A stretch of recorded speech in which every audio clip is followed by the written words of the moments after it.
Only 7 survive today. Just think about that. 7. A survival rate of less than half of 1%.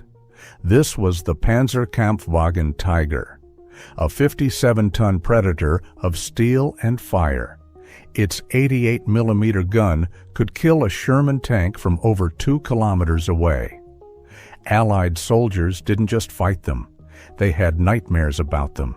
The sound of its engine, the chilling profile on a ridge, meant death was coming. So, where did the other 1,834 giants go?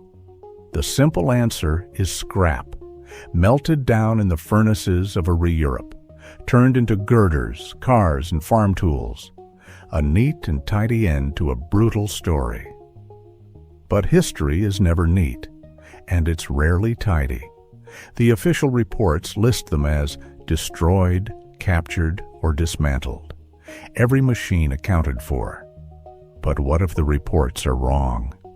We know some had a second life. You've probably heard of Tiger 131, captured by the British in Tunisia and now resting in a museum. The Soviets took their prizes too, testing them to their breaking point at the Kubinka Proving Grounds. These were the known survivors, the trophies.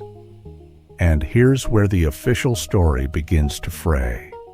In late 1945, a French armored unit, the 6th Cuirassier Regiment, was equipped with something unusual: captured King Tigers.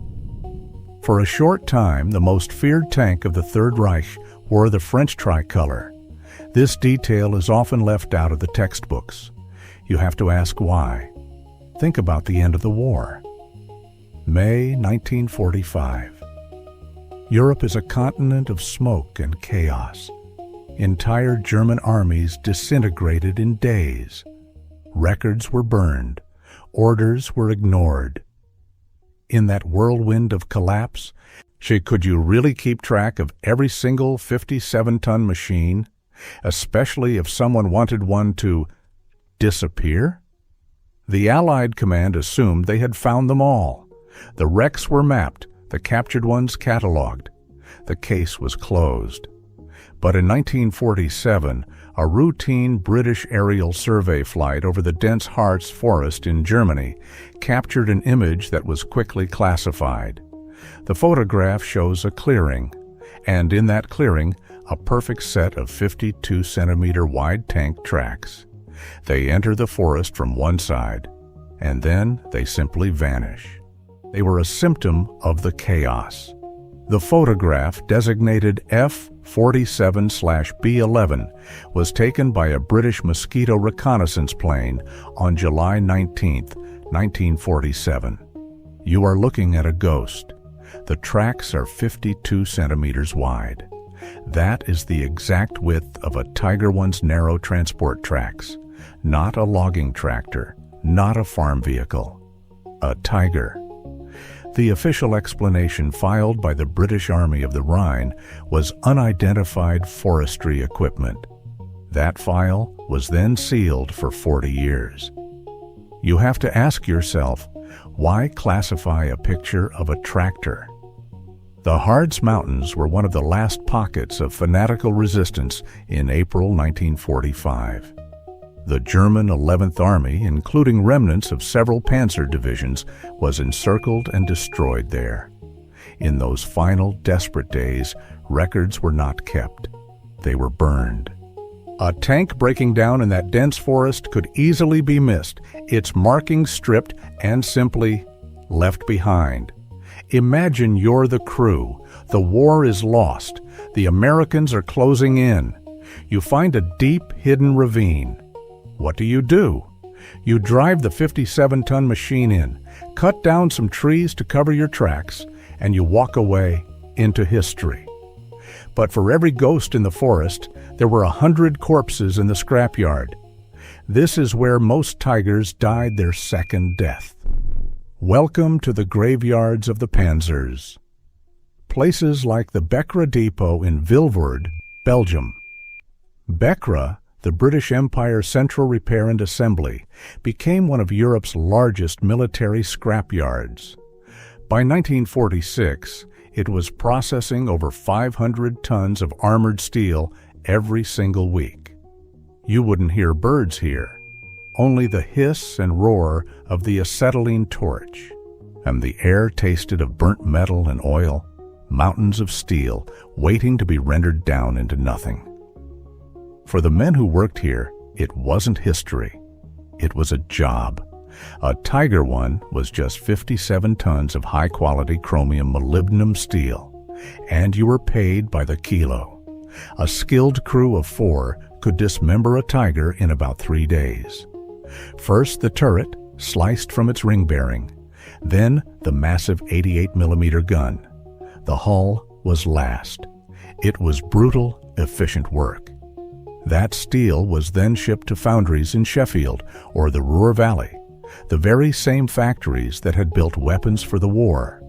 Now they were bridges and tractors. This is the neat, tidy story they want you to believe, that every tank was accounted for and recycled.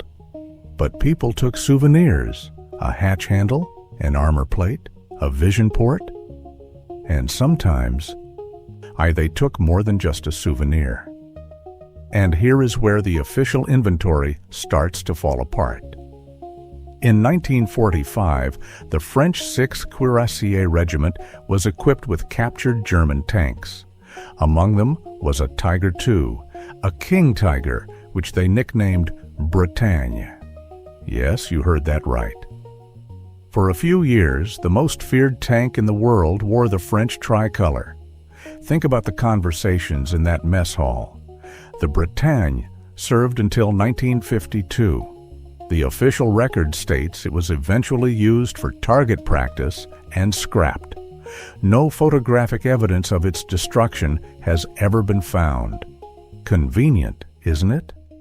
Other nations were buyers.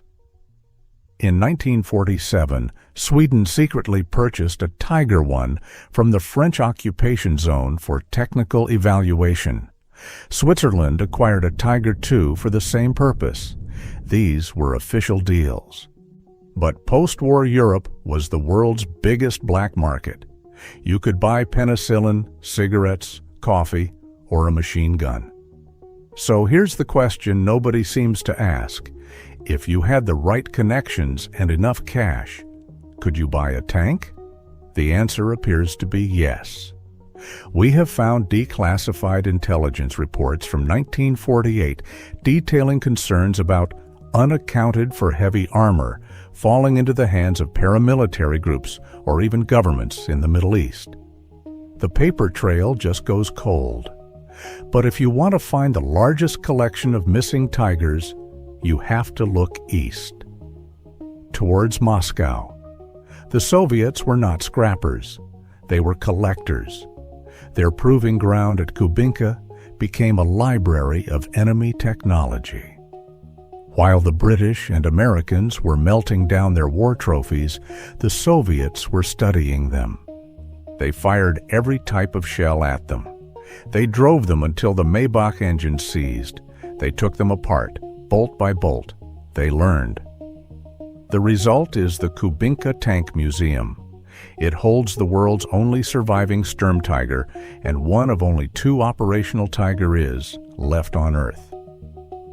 These are the tanks that survived the Soviet evaluation process. Soviet capture records from the Battle of Kursk in 1943 alone list over 120 Tiger tanks as seized, condition variable. After the fall of Berlin, that number swelled into the hundreds. So, where are they? Kubinka has a handful. We know dozens were shot to pieces in testing, but that still leaves hundreds of Tigers completely unaccounted for in Soviet records. For decades, the files were sealed. But in the chaos of the 1990s, some documents from the main Armor Directorate of the Ministry of Defense became public. They contain inventories, lists of serial numbers, and shipping manifests. And this is the part nobody talks about. A manifest dated March 1948 lists a shipment of 32 Tiger I and 14 Tiger II tanks. They were not sent to the scrapyard. They were not sent to Kubinka for testing.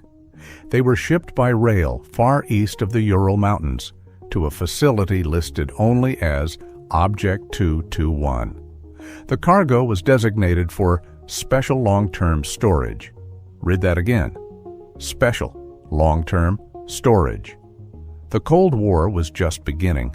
The Soviets had thousands of their own superior tanks.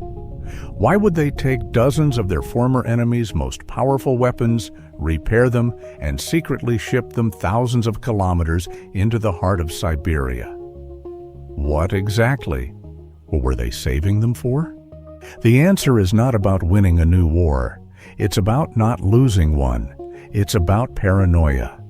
In 1948, Joseph Stalin was the most powerful man on Earth, and he was terrified. His new tanks, the IS-3 and the early T-54, were supposed to be invincible. But Soviet production reports from the Nizhny Tagil factory tell a different story. Cracked welds, faulty transmissions, turret mechanisms that would jam after firing just 10 rounds. On paper, he had an iron tide. In reality, he had a mechanic's nightmare. But the Tiger was a known quantity, a proven killer, a machine they had studied, copied, and learned to fear. So they took the best of the captured examples, the ones with the least combat damage, and they began a secret program. This is the part nobody talks about. In workshops near Moscow, German-speaking Soviet engineers, some of them former prisoners of war, were tasked with refurbishing these machines. They used salvaged parts, cannibalizing 3 wrecks to make one perfect tank. The shipping manifest for Object 221 was not a list of scrap. It was an arsenal. Think about what that means. The Soviets weren't just storing them. They were preparing them. For what? The documents give us a clue. The project's internal designation was Operation Defensive Sword, not Offensive Spear. Defensive. The plan was terrifyingly simple.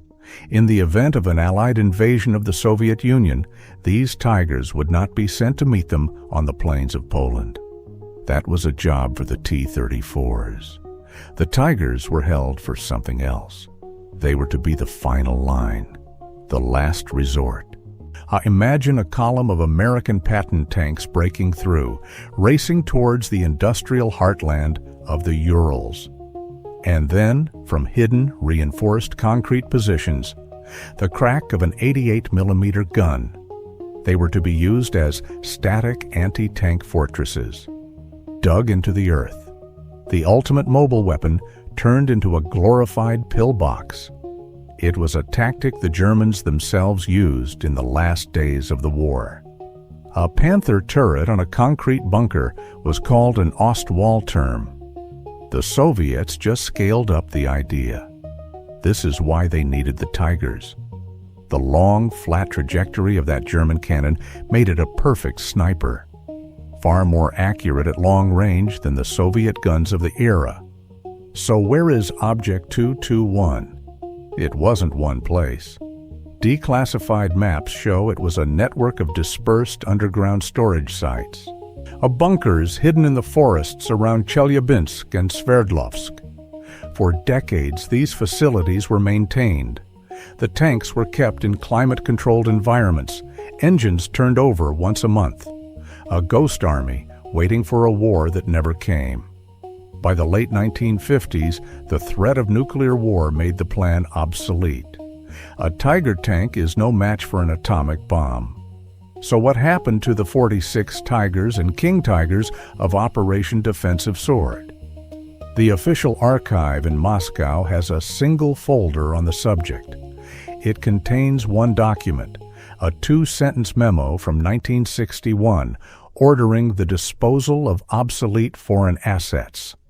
Scrapped. That's the official story. No disposal orders. No photographs of the smelters. No witness accounts. They just vanished. Again. You're asked to believe they documented every bolt during refurbishment, but kept no record of their destruction. It doesn't make sense. And here's where the story takes its final, shocking turn. A 1959 CIA intelligence summary, declassified in 2007, reports on a meeting between Soviet and Chinese military officials at a heavy equipment storage depot near Chelyabinsk.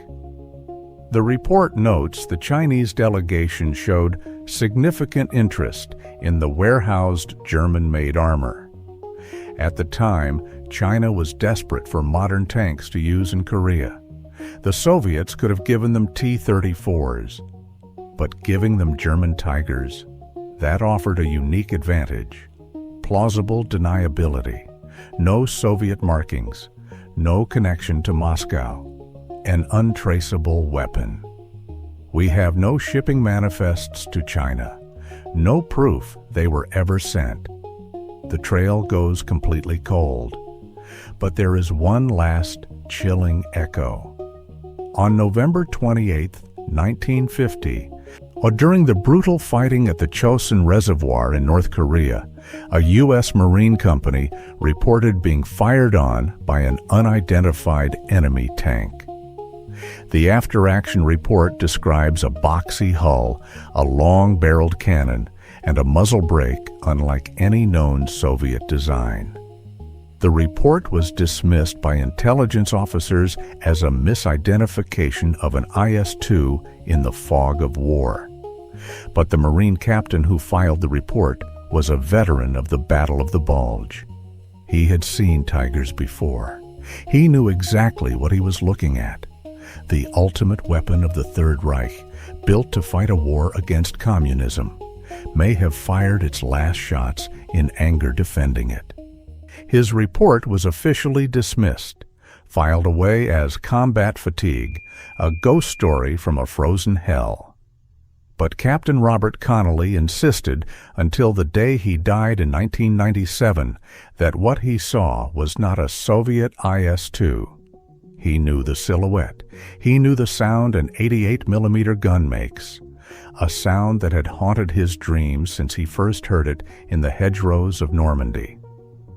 A single machine can leave an echo that lasts a lifetime. But what was it like for the men inside? For the 5 who called this 57-ton Predator home, it wasn't a legend. It was a cramped, deafening, fume-filled steel box. Think about it. The commander, gunner, loader, driver, and radio operator lived shoulder to shoulder. The internal temperature during combat regularly exceeded 40 degrees Celsius. The air was thick with the smell of cordite, hot oil, and sweat.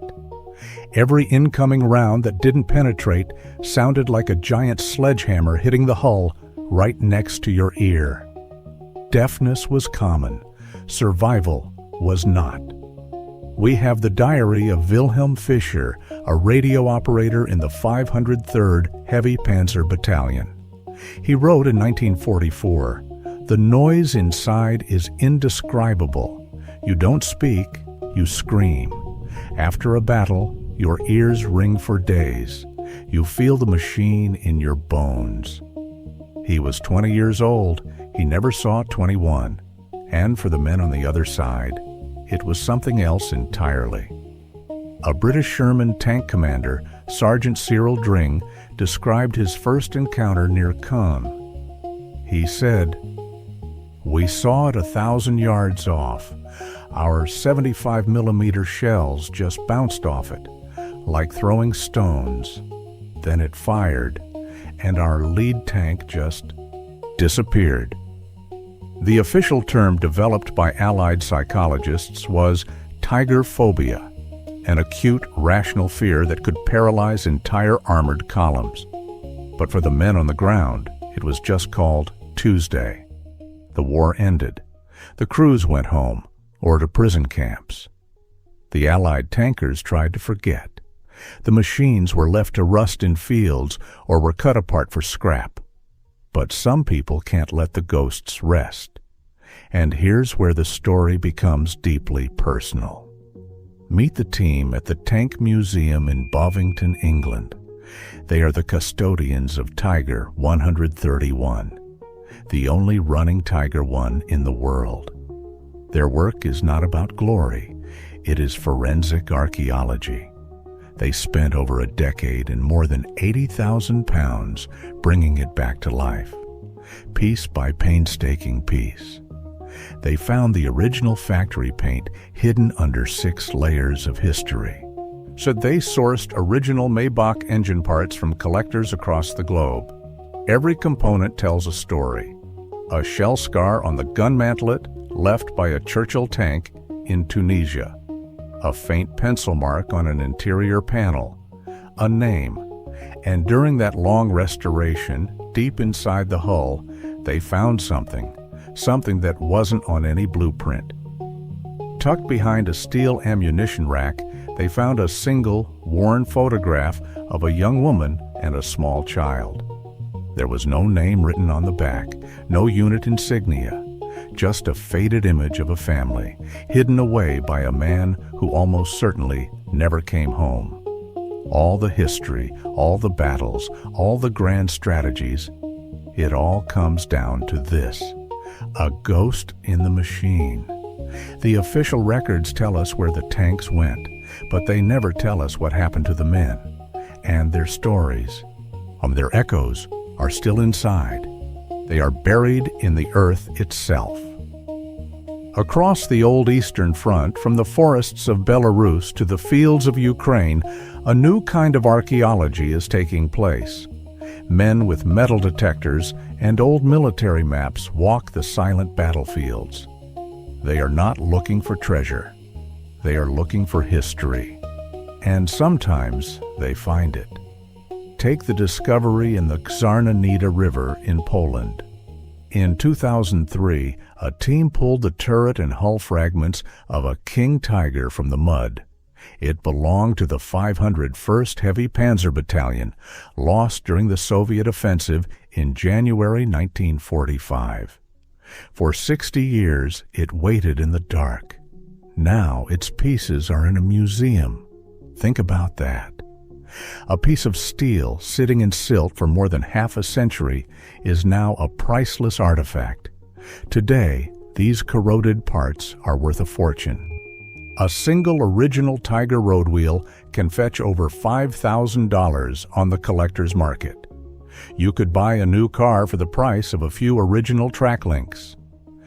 This is the strange afterlife of the Tiger. From weapon of war, to historical relic, to luxury collectible.